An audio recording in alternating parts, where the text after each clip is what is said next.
ఏ విధంగా ముప్పు తెస్తారనేది చాలా ముఖ్యమైన విషయం ఇది. అందుకనే చాలా డిపార్ట్మెంట్ క్రియేట్ చేసుకున్నాం.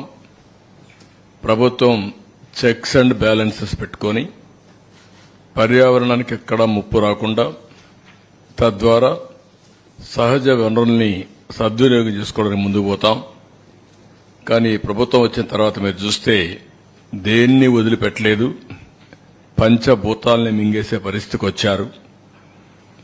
ల్యాండ్స్ విషయంలో చాలా పెద్ద ఎత్తున ఈ ఆధునిక ప్రపంచంలో అభివృద్ధి చెందే క్రమంలో భూములకు విలువ అలాంటి భూములన్నీ పెద్ద ఎత్తున లిటిగేషన్ క్రియేట్ చేసి కొట్టేయడం, భూగర్భ ఖనిజ సంపద కొన్ని వందల సంవత్సరాలు భూమిలో ఉండే కెమికల్స్ రియాక్షన్స్ కానీ అన్నీ అవి ఖనిజ సంపద తయారవుతుంది.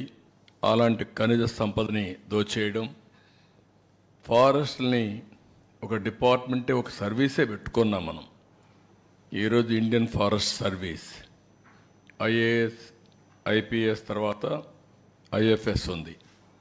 ఎప్పుడు కూడా ఫారెస్ట్ అంతా కూడా చాలా కంట్రోల్ చేసి వాతావరణానికి ముప్పు రాకుండా పర్యావరణాన్ని పరిరక్షిస్తూ ముందుకు పోతారు. అలాంటి చూస్తే అడవులను కూడా ఇష్టానుసారంగా నిర్వీర్యం చేసే పరిస్థితికి వచ్చారు. ఎక్కడికక్కడ అడవులను కూడా ధ్వంసం చేసే పరిస్థితికి వచ్చారు. ఇవన్నీ కూడా బ్రాడ్గా మాకొచ్చిన సమాచారం, అది కూడా ప్రజలందరికీ విజ్ఞప్తి చేస్తున్నా. రికార్డులు అన్నీ ఉండవు, కొంతవరకే వచ్చాయి. వాస్తవంగా దీనికంటే కొన్ని రెట్లు, ఎన్ని రెట్లను కూడా చెప్పలేను.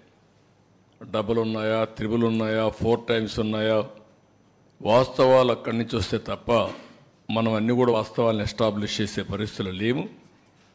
అది నేను అప్పీల్ కూడా చేస్తాను పబ్లిక్కి. వారు అప్పీల్ చేసిన తర్వాత ఏం చేయాలని నిర్ణయిస్తాం.